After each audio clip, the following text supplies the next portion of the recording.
welcome to my channel, Edible Thoughts Makes. My name is Stephanie, and this channel is where I share with you my works in progress, finished projects, things I'm cooking up, books I'm reading, funny things my kids say.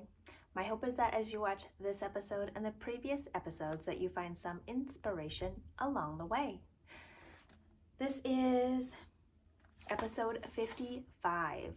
We are nearing the end of the first week of April, year 2021. And welcome to new viewers. Welcome back to those who are returning. I think I have just hit 500 subscribers on this channel, so that's exciting. I don't really know what the numbers mean, but 500 seems like a good number to be at. I don't know. I started this channel November 2019. There have been some lulls here and there just due to life, but I'm really happy with how this channel is going and excited to have this creative outlet to share various different creative endeavors with you. So today, I do have a couple of finished projects to share with you. Some of those are sewing related and some of those are knitting related. And then I do have a couple of works in progress to share as well. And what I'm wearing, this sweater is from, I made it in May 2019. It is the My Boy Lollipop Sweater by Nancy, and I'll put that information on the screen. And it's DK weight, and it's really comfortable. It's a raglan style tee, and it knits up pretty quickly because it's meant to be a cropped length. And then the sleeves are short. So it works up really fast, and it's really comfortable to layer with or to just throw on in this spring-like weather. All the information that I talk about today will be in the description box below. The designers that I mention either have a website where you can purchase their patterns from, or they also have their patterns, sometimes they are on Ravelry or on Etsy or on Lovecrafts. So that information will be down below. And what else did I want to mention? Oh, all of my videos, as usual, are fully captioned. So that is an option for you with video descriptions in the captions as well. And I think that's it. All right, so the first thing I'd like to share with you is this initiative, the Radical Threads Online and Print Magazine. So there's a Kickstarter campaign going on for this campaign. I don't know if you call it a campaign, but a Kickstarter. And the deadline is April 17th, year 2021. And as of recent, they have actually reached their goal, which is super exciting. But as you know, with new endeavors, it can be very costly.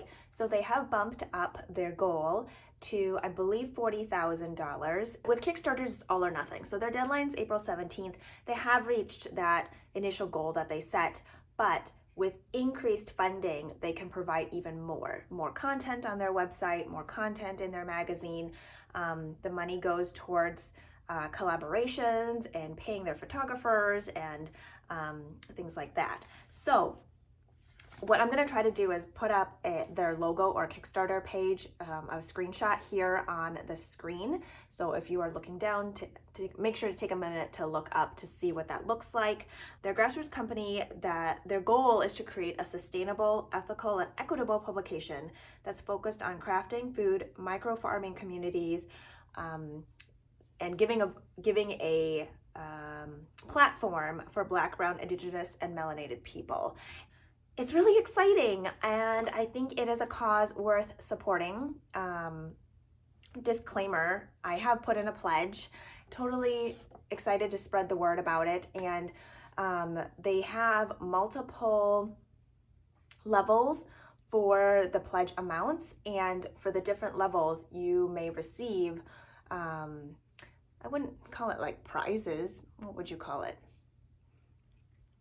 Well, anyway, you receive different goodies depending on which level of pledge that you decide to go for. Or you can have it, all the money that you pledge, all the money that you pledge can go directly towards the magazine, and that you don't have that money go into the goodies that you would be receiving.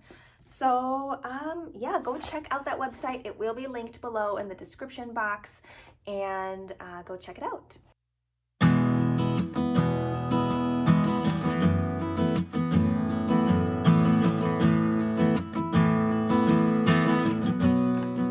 So the next thing I would love to share with you are some finished projects. I have been doing a little bit of sewing lately. I love sewing. I just find a lot of calm in that, the whir of the machine, the hiss of that iron, those sharp metal scissors. I have to say sewing is a little more nerve-wracking than like crocheting or knitting, because once you cut into that fabric, it isn't like you can redo it.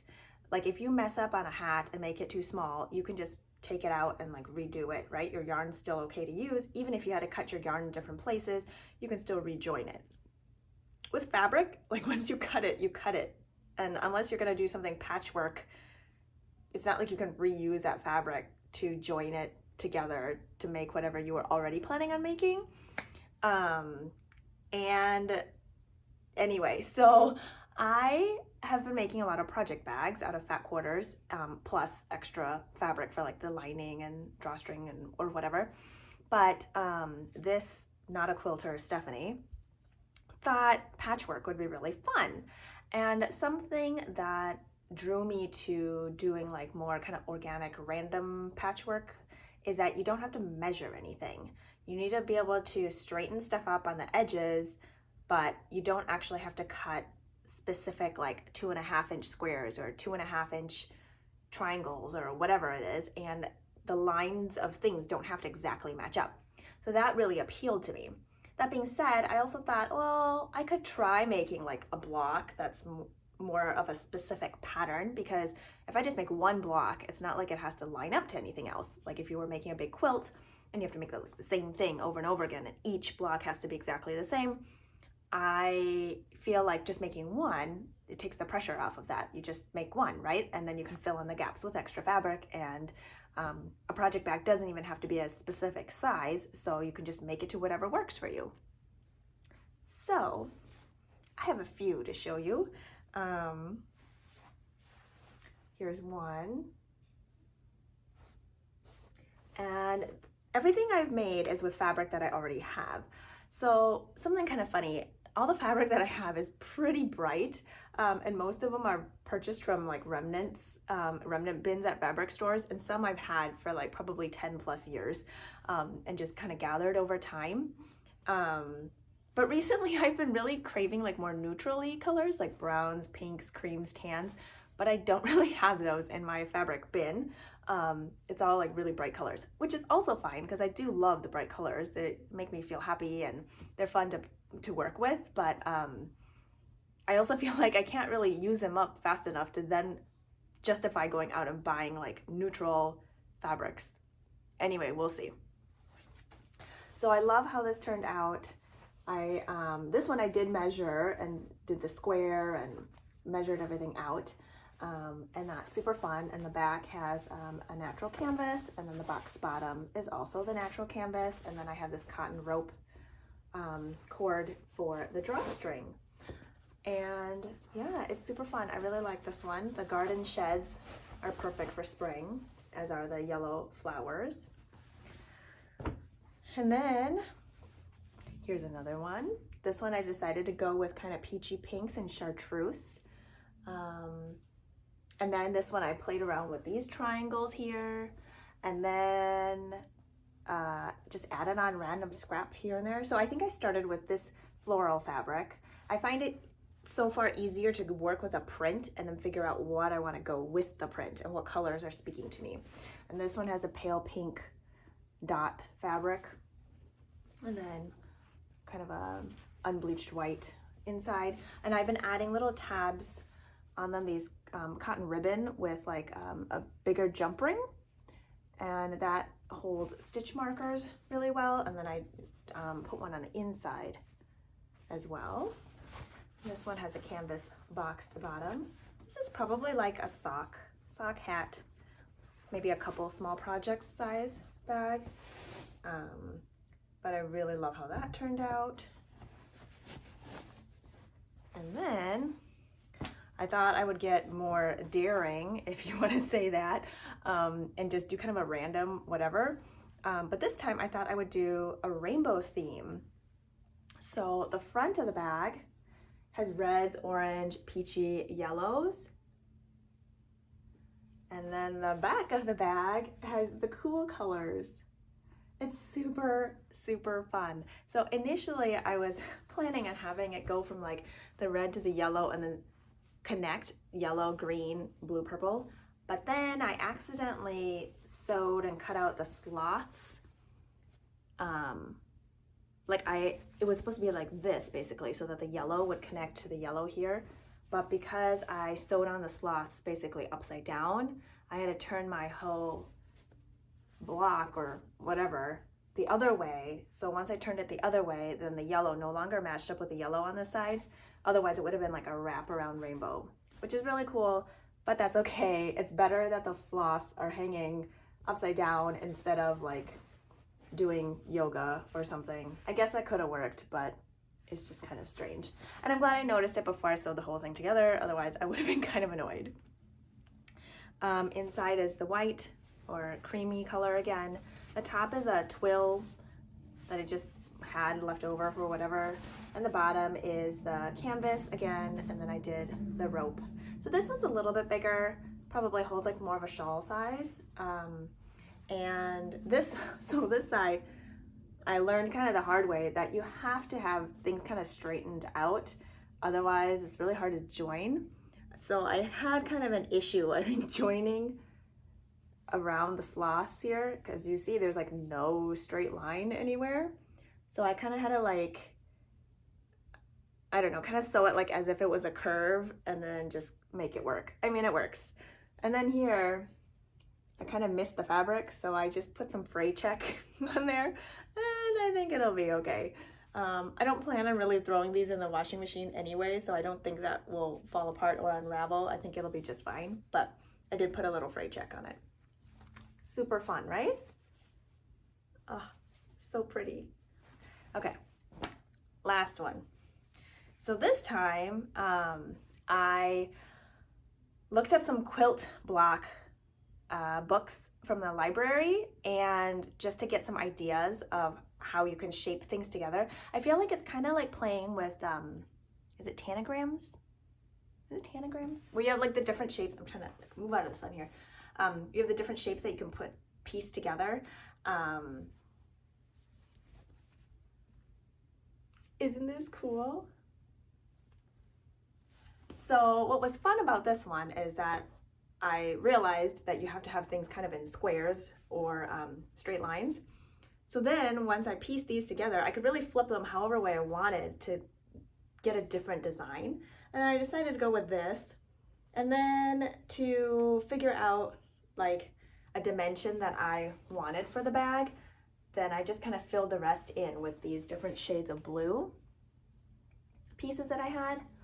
And then I did the drawstring channel to match the teal, and did that on the back as well. And the inside is the creamy color again. And then, yeah, this drawstring channel was a little bit shorter because that just happened to be how much fabric was at the end piece of a remnant that I had. And that's basically how I decide how long all the drawstring channels are based on what fabric is available. So those are my 4 project bags, and I'm so excited about them. Okay, on to a finished knit project. These are my spruce cable socks. I test knit this pattern for Natasha of Northern Knits and Purl, and this test knit was really fun. They are DK weight socks. I decided to do fingering weight held double for mine, but I believe hers were done in DK weight yarn held by itself. She did hers in 2 colors with a contrast cuff and a contrast toe. I decided to do mine all in 1 color. I have never knit socks with cables before, and I found the instructions clearer to follow, and it was an enjoyable repeat to continue. And then I thought her detail on the heel flap with that little bit of cable is super neat. I've never done a heel flap with a cable pattern on it, and they fit really well. So I knit these up using US 3 or 3.25 millimeter needles, and I believe there's 3 sizes. And these are pretty stretchy. I knit the smallest size to fit a 6 to 8 inch foot circumference. I have an 8-inch foot circumference, and I like my socks more snug than loose, and I find these hug my feet really well and perfectly. Not snug to the point of having like tight spots, just snug, like comfortably snug. Yeah, and I knit the leg length to pattern, so if you wanted it longer, you could definitely do more repeats. And I find that they fit into my hiking boots really well. The height is good, the thickness isn't too thick. Yeah, really comfortable. I recommend this pattern. I believe it's the patterning is charted and written, and I followed the written, but I know a lot of people prefer the charted as well, or will do the written to begin with, and then if they just need a quick glance to remember what they were doing, they can look at the chart real quick. I ended up using, I used a one-of-a-kind colorway dyed by Colleen of Little Lion Head Knits, and that yarn is an 8515 superwash merino nylon blend, and the colorway was a one-of-a-kind, so I did think it was perfect for this project, being kind of an olivey green with some rusty brown and a little bit of navy speckling in there. So I thought that the yarn wasn't so busy that it would compete with the texture. I feel like if you use a really highly variegated yarn, it could still work, but you might not see the cables stand out as well. If you use a semi-solid or tonal color, the cables will stand out really nicely. But since I picked a speckled yarn where the speckles were, I guess, more in line with the rest of the colors, it didn't distract. And that's what I was going for. So I'm glad those turned out really well. I ended up using 90 grams of yarn to complete these pair of socks, and that's as written in the pattern. And I believe the pattern will be published middle of April, maybe. So keep an eye out for Natasha of Northern Knits and Purl.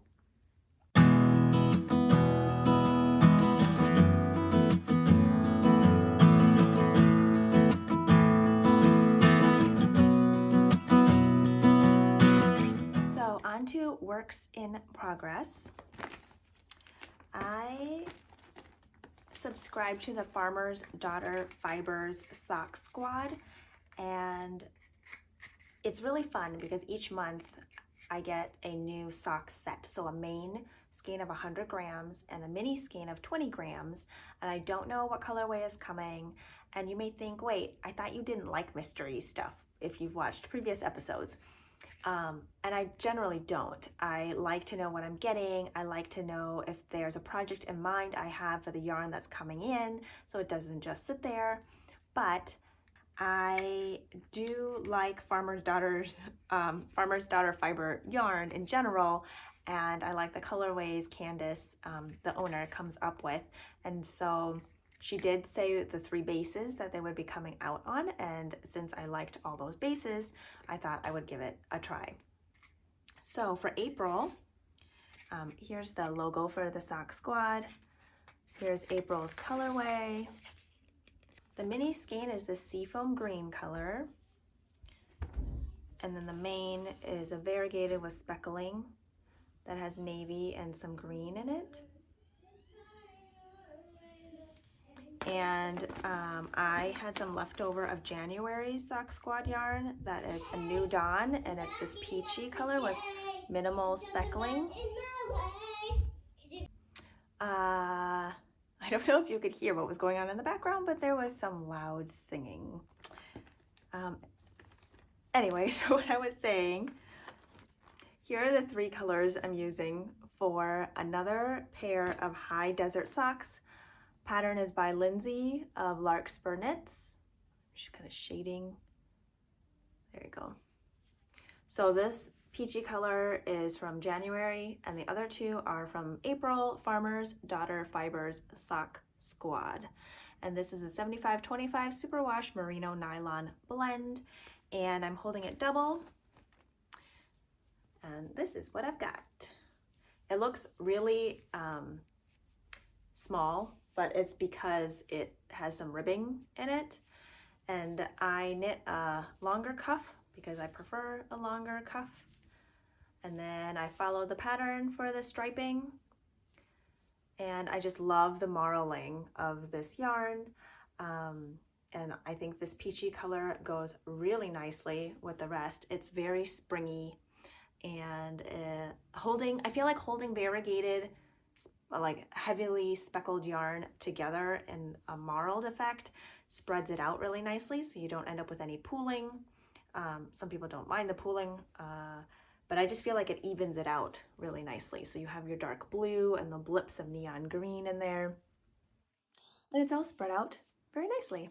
So I am just into the foot now. I've passed the gusset, and I like doing my socks 2 at a time, but not on one needle. So they're 2 at a time on their own 9-inch circulars, which helps me finish a pair of socks in a timely manner. So basically I'll do the cuffs, and then I'll do this section for the striping, finish the leg on each one, then do the heel on each one, then do the gusset on each one. So it's like they're always catching up with each other. And then my mindset is still in like cuff mode or leg mode or heel mode. So I feel like it's more efficient that way versus like switching back and forth or doing one whole sock and then feeling like I have to start over and do the exact same thing again, which may not always feel very appealing to do. And then second sock syndrome can set in, and that second sock never gets knit. So I feel like this is a really good way for me to complete a pair of socks at the same time. Plus, then my tension is the same for each section, versus I feel like if I set something down for a few months, my tension may not be the same in a couple of months, depending on my mood or kind of just what's going on at that time. And so this way, the cuffs are done around the same time, same tension, same mood, all of that. So these are my high desert socks. They will probably be finished by the time I record again next, so you will see them as a finished project next time. And I have them in a project bag by Morgan of Shop Knitting Nelly. And being high desert socks, I put them in a project bag that has cactus and succulents on it. I like to match my projects with the bag, either in color or feel or mood or something like that, because I feel like it's easier to remember what's in them.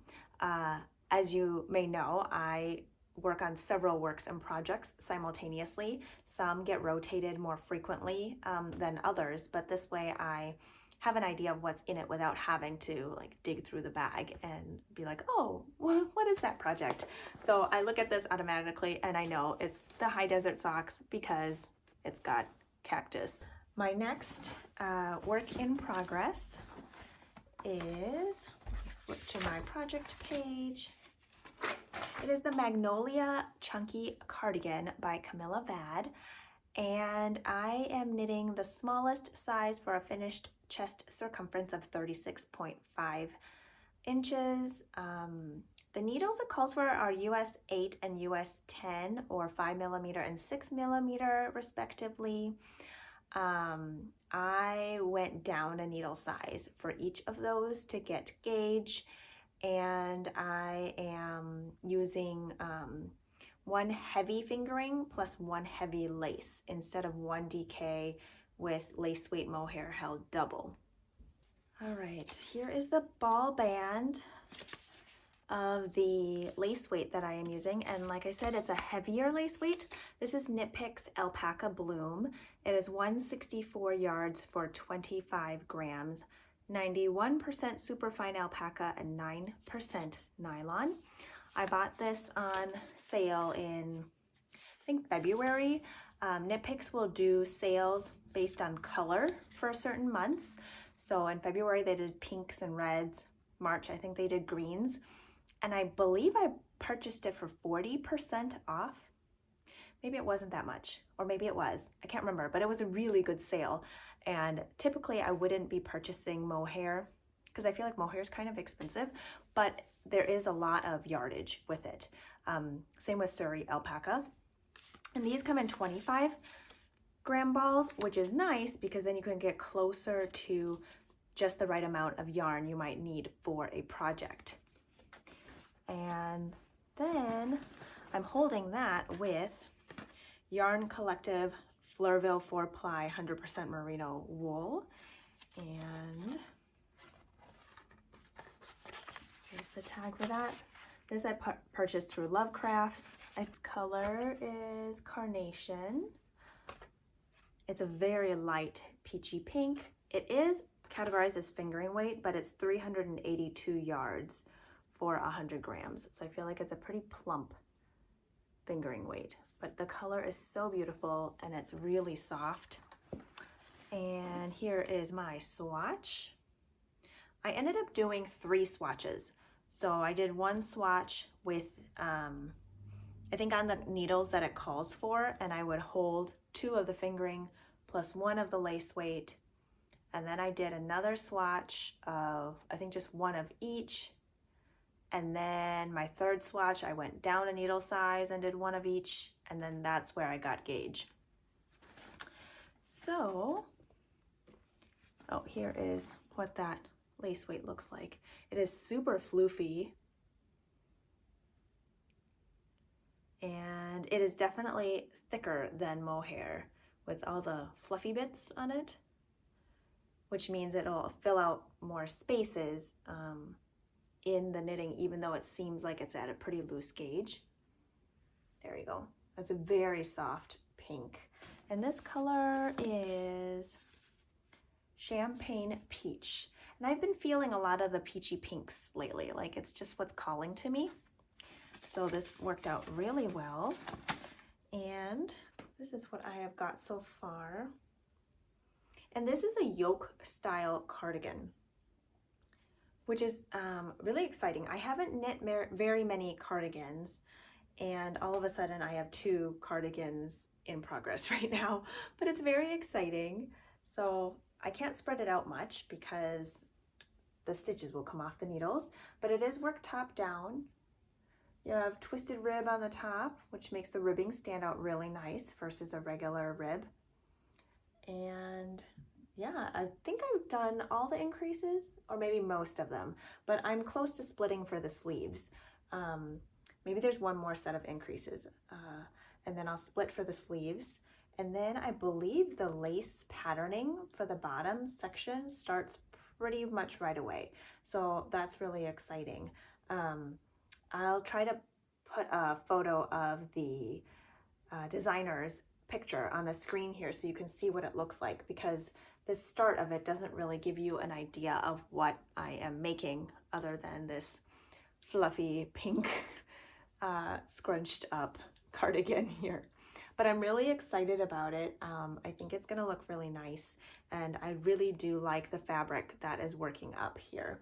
It is very soft and fluffy, and I am not alternating skeins because I feel like the fluffy part will soften any discrepancies between the different skeins of the fingering that I am using. Plus, I feel like once I get to the lace section, it's going to be really difficult to well, not difficult, it might just be annoying to alternate skeins. So I'm just not going to do it. But yeah, this, I don't have a deadline for this. It's just kind of do it whenever I feel like it. It'll probably be too warm for the summer since there is alpaca held with it, but it'll be nice once for, you know, chillier evenings and mornings, and I think I could wear it year round, so that'll be really nice, especially since it's a cardigan, because then I can just throw it over whatever. So stay tuned for that project. Probably will not be finished by the next time I record, but again, I don't have a deadline on it, so we'll just see when it's finished, whenever it's finished.